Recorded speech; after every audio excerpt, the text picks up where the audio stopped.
Viewers break ਤੋਂ ਬਾਅਦ ਤੁਹਾਡਾ ਸਵਾਗਤ ਹੈ। ਜੀਰੋ ਸਾਹਿਬ ਹੁਣ ਸਾਡੇ ਦਰਸ਼ਕਾਂ ਨੂੰ ਦੱਸੋ ਅੱਜ ਦੇ ਦਿਨ ਦੀ ਇਤਿਹਾਸਕ ਅਹਿਮੀਅਤ। ਸਿੱਖ ਇਤਿਹਾਸ ਦੇ ਹਵਾਲੇ ਨਾਲ ਮੇਜਰ ਖਬਰ ਅਸੀਂ ਪਹਿਲਾਂ ਹੀ ਜਿਹੜਾ ਹਿਸਟੋਰੀਕਲ ਡੇ ਹੈ 1986 'ਚ ਜੀ ਅੱਜ ਦੇ ਦਿਨ 13 ਅਗਸਤ ਨੂੰ ਸਰ ਕਪੂਰ ਸਿੰਘ ਜੀ ਨੇ ਚੜ੍ਹਾਈ ਕੀਤੀ 3 ਜਾਮਨ ਜਗਰਾਵਾਂ 'ਚ। ਜੀ ਵਰਲਡ ਹਿਸਟਰੀ ਦੇ ਹਵਾਲੇ ਨਾਲ 1892 ਦੇ ਵਿੱਚ ਪਹਿਲਾ ਅਫਰੀਕਨ ਅਮਰੀਕਨਾਂ ਦਾ, ਜਿਨ੍ਹਾਂ ਨੂੰ ਬਲੈਕਸ ਵੀ ਅਸੀਂ ਕਹਿੰਦੇ ਹਾਂ, ਅਖਬਾਰ ਐਫਰੋ ਅਮੈਰੀਕਨ, ਇਹ ਬਾਲਟੀਮੋਰ ਤੋਂ ਪਬਲਿਸ਼ ਹੋਣਾ ਸ਼ੁਰੂ ਹੋਇਆ। ਜੀ ਹੁਣ ਅਸੀਂ ਨਿਊਯਾਰਕ 'ਚ ਕਿਤੇ ਵੀ ਇੱਕ ਥਾਂ ਤੋਂ ਦੂਜੀ ਜਾਣਾ ਹੁੰਦਾ ਦੇਖਦੇ ਹਾਂ ਟੈਕਸੀ, ਯੈਲੋ ਕੈਬ ਦੂਜੀ। 1907 ਦੇ ਵਿੱਚ ਨਿਊਯਾਰਕ ਦੇ ਵਿੱਚ ਪਹਿਲੀ ਟੈਕਸੀ ਕੈਬ ਸਰਵਿਸ ਸ਼ੁਰੂ ਹੋਈ, ਲਗਭਗ 107 ਸਾਲ ਪਹਿਲਾਂ, 1 ਸੈਂਚਰੀ ਤੋਂ ਜ਼ਿਆਦਾ ਹੋ ਗਿਆ। ਜੀ 1937 ਦੇ ਵਿੱਚ ਜਾਪਾਨ ਨੇ, ਜਦੋਂ ਕਿ ਉਹਨੇ ਆਪਣਾ ਮਾਰਚ ਐਡਵਾਂਸ ਕੀਤਾ ਚੀਨ ਵੱਲ, ਨੈਨਕਿੰਗ ਦੇ ਉੱਤੇ ਕਬਜ਼ਾ ਕੀਤਾ, ਰੇਪ ਆਫ ਨੈਨਕਿੰਗ, ਤਬਾਹੀ ਕੀਤੀ। ਅੱਜ ਦੇ ਦਿਨ ਉਹਨਾਂ ਨੇ ਚਾਈਨਾ ਦੇ ਦੂਸਰੇ ਵੱਡੇ ਸ਼ਹਿਰ ਸ਼ੰਘਾਈ ਦੇ ਉੱਤੇ ਧਾਵਾ ਬੋਲਿਆ। ਜੀ 1961 ਦੇ ਵਿੱਚ, ਕਿਉਂਕਿ ਦੂਸਰੇ ਸੰਸਾਰ ਯੁੱਧ ਤੋਂ ਬਾਅਦ ਜਿਹੜਾ ਵੈਸਟਰਨ ਵਰਲਡ ਸੀ ਔਰ ਅਮਰੀਕਾ ਸੀ, ਇਹਨਾਂ ਨੇ ਜਿਹੜੇ ਜਰਮਨ, ਜਾਪਾਨ, ਦੂਜੇ ਤੀਜੇ, ਇਹਨਾਂ ਸਾਰਿਆਂ ਨੂੰ ਆਪਸ 'ਚ ਵੰਡ ਲਿਆ। ਉਹਨਾਂ ਦੇ ਉੱਤੇ ਆਪਣਾ ਜਿਹੜਾ ਕਬਜ਼ਾ ਜਮਾ ਲਿਆ। ਜਰਮਨੀ ਨੂੰ 2 ਹਿੱਸਿਆਂ 'ਚ ਵੰਡ ਦਿੱਤਾ ਗਿਆ। ਇੱਕ ਵੈਸਟ ਜਰਮਨੀ ਜਿਹੜਾ ਹੈ, ਪੱਛਮੀ ਜਰਮਨੀ ਜਿਹਨੂੰ ਕਹਿੰਦੇ ਸੀ, ਉਹ ਅਮਰੀਕਾ ਜਾਂ ਪੱਛਮੀ ਬਲਾਕ ਦੇ ਖਾਤੇ 'ਚ ਪਿਆ, ਔਰ ਜਿਹੜਾ ਪੂਰਬੀ ਜਰਮਨੀ ਸੀ, ਈਸਟ ਜਰਮਨੀ, ਉਹਦੇ ਉੱਤੇ ਰਸ਼ੀਆ ਦਾ ਪੂਰਾ ਕੰਟਰੋਲ ਹੋ ਗਿਆ। ਜੀ ਸੋ ਉਹਨਾਂ ਨੇ ਦੇਸ਼ ਵੰਡ ਦਿੱਤਾ ਜਰਮਨੀ, ਕਿਉਂਕਿ ਹਿਟਲਰ ਜਰਮਨ ਦਾ ਰਹਿਣ ਵਾਲਾ ਸੀ। ਉਹਨਾਂ ਨੇ ਕਿਹਾ ਜੀ ਇਹ ਨਾ ਰਹੇ ਬਾਂਸ ਨਾ ਵੱਜੇ ਬੰਸਰੀ, ਪਹਿਲਾਂ ਇਹਨਾਂ ਨੂੰ ਤਾਂ ਵੰਡੋ, ਤੋੜੋ। ਜੀ ਔਰ ਫਿਰ ਉਹਨਾਂ ਨੇ ਕਿਹਾ ਵੀ ਫਿਰ ਵੀ ਲੋਕ, ਕਿਉਂਕਿ ਬਾਰਡਰ ਤਾਂ ਹੁਣ ਜਰਮਨ ਦਾ, ਉਹ ਕਾਮਨ ਬੋਲੀ, ਲੈਂਗੁਏਜ, ਰੇਸ, ਸਦੀਆਂ ਦੀ ਸਾਂਝ।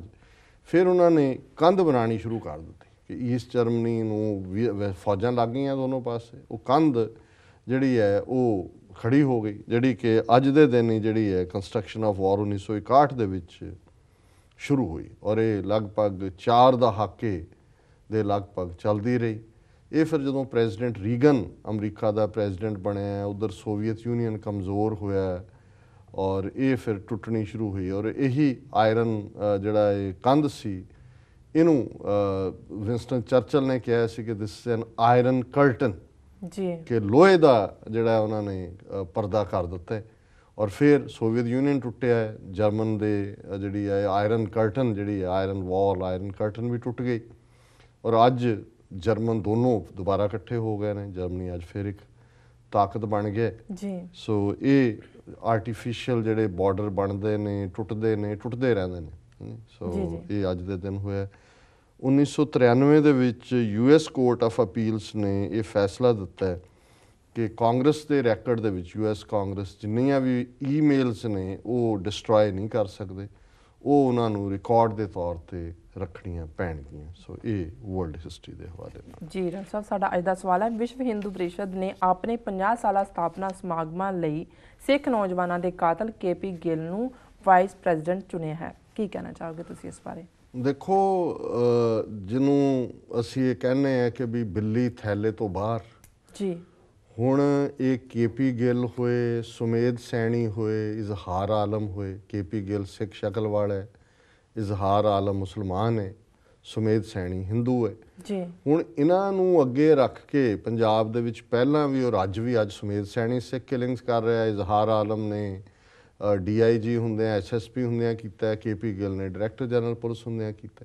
ਜੀ ਔਰ ਸਰਕਾਰਾਂ BJP ਦੀਆਂ ਹੋਣ, ਕਾਂਗਰਸ ਦੀਆਂ ਹੋਣ, ਹਿੰਦੂਤਵੀ A ਤੇ B ਟੀਮਾਂ, ਸੋ ਅਲਟੀਮੇਟਲੀ ਇਹ ਸਾਰੇ ਹੀ ਜਿਹੜੇ ਸਿੱਖਾਂ ਦੇ ਕਾਤਲ ਜਾਂ ਘੱਟ ਗਿਣਤੀਆਂ ਦੇ ਕਾਤਲ ਲੋਕ ਨੇ, ਇਹ ਡਾਰਲਿੰਗ ਹੁੰਦੇ ਨੇ ਮੈਜੋਰਿਟੀ ਦੇ, ਕਿਉਂਕਿ ਇਹ ਕੁਹਾੜੀ ਦਾ ਦਸਤਾ ਬਣੇ ਹੁੰਦੇ ਨੇ ਉਹਨਾਂ ਦੇ ਲੋਕਾਂ ਦਾ ਹੀ ਘਾਣ ਕਰਨ ਲਈ, ਜਿਹਨਾਂ 'ਚੋਂ ਆਏ ਹੁੰਦੇ ਨੇ। ਜੀ ਜੀ ਬਿਲਕੁਲ। ਹੁਣ ਇਹ KP ਗਿੱਲ, ਜਿਹਨੂੰ ਬਾਲੀਵੁੱਡ ਜਿਹਨੂੰ ਕਹਿੰਦੇ ਬੜੀ ਲਿਬਰਲ, ਉਹਨਾਂ ਨੇ ਸੁਪਰ ਕੌਪ ਦਾ ਉਹਨੂੰ ਰੁਤਬਾ ਦਿੱਤਾ ਸੀ। ਧਰਮਿੰਦਰ ਵਰਗੇ ਲੋਕ ਸੀ ਉਸ ਦੇ ਵਿੱਚ, ਇਹੀ ਅਮਿਤਾਭ ਬੱਚਨ ਵਰਗੇ ਲੋਕ ਸੀ ਸੁਪਰ ਕੌਪ, ਕਿ ਜੀ ਬਹੁਤ ਵਧੀਆ ਕੰਮ ਕੀਤਾ। ਕੀ ਵਧੀਆ ਕੰਮ ਕੀਤਾ ਵੀ ਹਜ਼ਾਰਾਂ ਸਿੱਖ ਮਾਰ ਦਿੱਤੇ। BJP ਤਾਂ ਉਸ ਜ਼ਮਾਨੇ 'ਚ ਵੀ ਇਹਦੀ ਰਿਟਾਇਰਮੈਂਟ ਤੋਂ ਬਾਅਦ ਇਹਨੂੰ ਲੁਧਿਆਣੇ ਤੋਂ ਪਾਰਲੀਮੈਂਟ ਦੀ ਸੀਟ ਦੇਣਾ ਚਾਹੁੰਦੇ ਸੀ, ਔਰ ਆਲਰੇਡੀ BJP ਆਫਰ ਕਰਨ ਤੱਕ ਵੀ ਚਲੀ ਗਈ ਸੀ। ਪਰ ਉਦੋਂ ਕਿਉਂਕਿ ਅਜੇ BJP ਦਾ ਆਧਾਰ ਮਜ਼ਬੂਤ ਨਹੀਂ ਸੀ, ਬੇਸ਼ੱਕ ਬਾਦਲ ਦਲ ਦੇ ਨਾਲ ਅਲਾਇੰਸ ਸੀ, ਬਾਦਲ ਨਹੀਂ ਸੀ ਚਾਹੁੰਦਾ ਵੀ ਇਹ ਕਲੰਕ ਲੱਗੇ ਮੱਥੇ 'ਤੇ ਕਿ ਵੀ ਇਹਨਾਂ ਹਜ਼ਾਰਾਂ ਨੌਜਵਾਨਾਂ ਦੇ ਕਾਤਲ ਨੂੰ ਤੁਸੀਂ ਐਮਪੀ ਬਣਾ ਰਹੇ ਹੋ। ਜੀ ਪਰ ਹੁਣ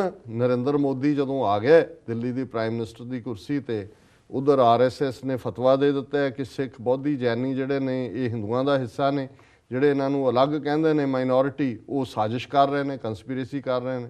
ਤੇ ਹੁਣ ਜਿਹੜੇ ਜਿਹੜੇ ਹਿੰਦੂ ਤਵੀਆਂ ਦੇ ਮੂਲ ਸੀ, ਸੁੱਤੇ ਏਜੰਟ ਸੀ, ਜਿਨ੍ਹਾਂ ਨੂੰ ਪਿੱਛੇ ਰਹਿ ਕੇ ਇਹ ਲੋਕ ਮਦਦ ਕਰਦੇ ਸੀ, ਉਹਨਾਂ ਨੂੰ ਹੁਣ ਨਵਾਜਣਾ ਚਾਹੁੰਦੇ ਨੇ। ਜੀ ਹੁਣ ਕੇਪੀ ਗਿੱਲ ਦਾ ਕੀ ਸੰਬੰਧ ਹੈ ਵਿਸ਼ਵ ਹਿੰਦੂ ਪਰਿਸ਼ਦ ਨਾਲ?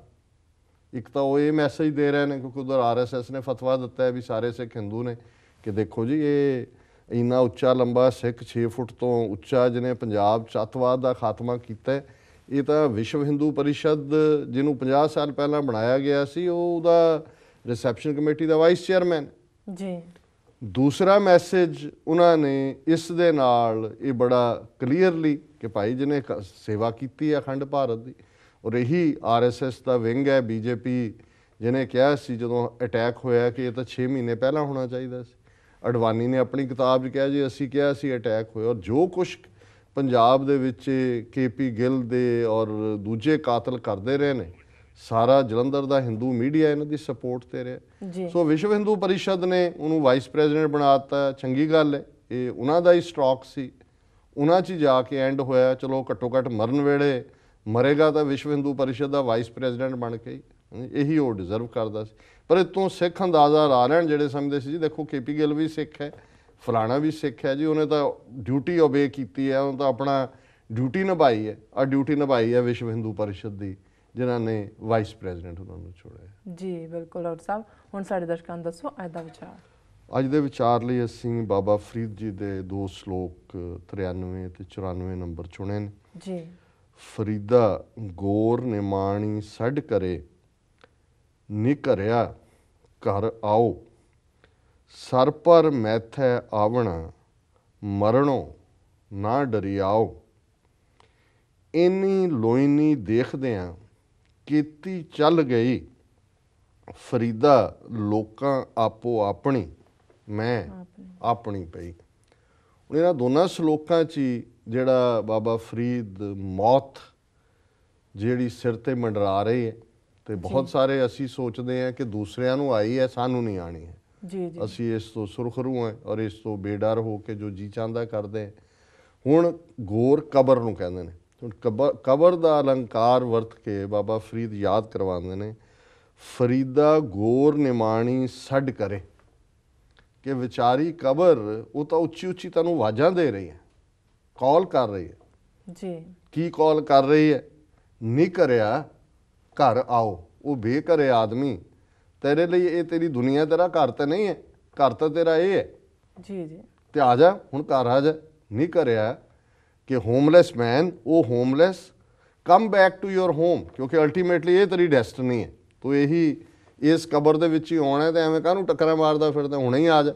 ਜੀ ਫਰੀਦਾ ਗੌਰ ਨਿਮਾਣੀ ਛੱਡ ਕਰੇ, ਕਾਲ ਆਊਟ ਕਰਦੀ ਹੈ, ਨਿਕਰਿਆ ਘਰ ਆਓ, ਸਰ ਪਰ ਮੈਥੇ ਆਵਣ, ਮਰਨੋਂ ਨਾ ਡਰਿਆਓ। ਸਰ ਪਰ ਹੁੰਦਾ ਹੈ ਮਸਟ, ਕਿ ਅਲਟੀਮੇਟਲੀ ਤੂੰ ਆਉਣਾ ਇੱਥੇ ਹੀ ਹੈ, ਤੇ ਫਿਰ ਡਰਦਾ ਕਾਹਨੂੰ ਹੈ ਮੌਤ ਤੋਂ?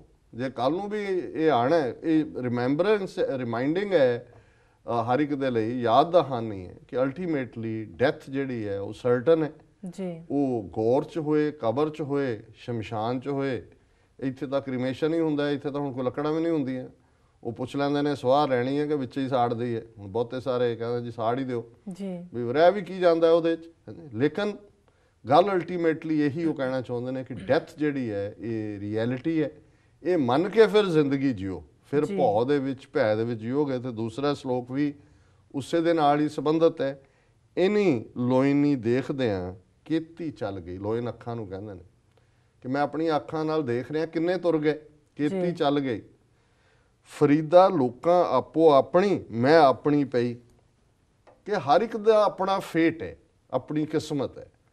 ਜੇ ਉਹਨਾਂ ਦੀ ਲੋਕਾਂ ਦੀ ਆਪੋ ਆਪਣੀ ਹੈ ਤੇ ਮੇਰੀ ਵੀ ਆਪਣੀ ਹੈ, ਮੈਂ ਵੀ ਉਸੇ ਰਸਤੇ ਤੇ ਹੀ ਹਾਂ। ਪਰ ਇਹਨਾਂ ਅੱਖਾਂ ਨੇ ਦੇਖਿਆ ਕਿ ਕਿੰਨੇ ਆਏ ਤੇ ਕਿੰਨੇ ਗਏ, ਕਿੰਨੇ ਗਏ। ਜੀ ਕੋਈ ਰਾਜਾ ਰੰਕ ਕੋਈ ਨਹੀਂ ਰਿਹਾ। ਔਰ ਇਸ ਨੂੰ ਹੀ ਜਦੋਂ ਕਬੀਰ ਸਾਹਿਬ ਨੇ ਫਰਮਾਇਆ ਕਿ ਐਸੋ ਇਹੋ ਸੰਸਾਰ ਪੇਖਣਾ, ਰਹਿਨ ਨਾ ਕੋ ਪਈਐ ਰੇ। सूधे सूधे रेग चलो तुम, ना तर्क को धक्का दवई है रे। बारे बूढ़े तरने भैया, सब हूँ जम लै जई है रे। मानस बपरा मूसा कीनो, मीच बिलैया खई है रे। कि मनुख इंसान विचारा तो चूहा है, ते मौत दी बिल्ली जिहड़ी है वो ढीक रही है भी कदों इस दे उत्ते झपटना है। जी पर ये सब देखदे ਆਂ भी ਅਸੀਂ ਇਹ ਸਮਝਦੇ ਆਂ ਵੀ ਅਸੀਂ ਨਹੀਂ ਮਰਨਾ, ਇਹ ਦੂਸਰਿਆਂ ਦੇ ਲਈ ਹੈ, ਮੇਰੇ ਲਈ ਨਹੀਂ ਕਿਹਾ। ਸੋ ਇਹ ਅੱਜ ਦਾ ਵਿਚਾਰ ਹੈ। ਜੀ ਡਾਕਟਰ ਸਾਹਿਬ, ਤੁਹਾਡਾ ਬਹੁਤ ਬਹੁਤ ਸ਼ੁਕਰੀਆ, ਤੁਸੀਂ ਅੱਜ ਦਾ ਵਿਚਾਰ ਸਾਡੇ ਦਰਸ਼ਕਾਂ ਨਾਲ ਸਾਂਝਾ ਕੀਤਾ। ਇਸ ਤਰ੍ਹਾਂ ਆਪਣੇ ਵਿਊਅਰਸ ਕੋਲ ਲੈਣੀ ਹੈ ਇਜਾਜ਼ਤ। ਵਿਊਅਰਸ, ਸਾਡੇ ਪ੍ਰੋਗਰਾਮ ਦਾ ਸਮਾਂ ਇੱਥੇ ਸਮਾਪਤ ਹੁੰਦਾ। ਤੁਸੀਂ ਆਪਣੀ ਰਾਏ ਤੇ ਸੁਝਾਅ ਸਾਨੂੰ ਭੇਜਣਾ ਨਾ ਭੁੱਲਣਾ ਸਾਡੇ ਇਸ ਪਤੇ ਤੇ sos@tv84.tv ਤੇ। ਅਸੀਂ ਆਪਣਾ ਪ੍ਰੋਗਰਾਮ ਲੈ ਕੇ ਫਿਰ ਦੁਬਾਰਾ ਹਾਜ਼ਰ ਹੋਵਾਂਗੇ। ਤਦ ਤੱਕ ਲਈ ਮੈਨੂੰ ਤੇ ਆਪਣੇ ਡਾਕਟਰ ਸਾਹਿਬ ਨੂੰ ਆਗਿਆ ਦਿਓ। ਵਾਹਿਗੁਰੂ ਜੀ ਕਾ ਖਾਲਸਾ, ਵਾਹਿਗੁਰੂ ਜੀ ਕੀ ਫਤਿਹ।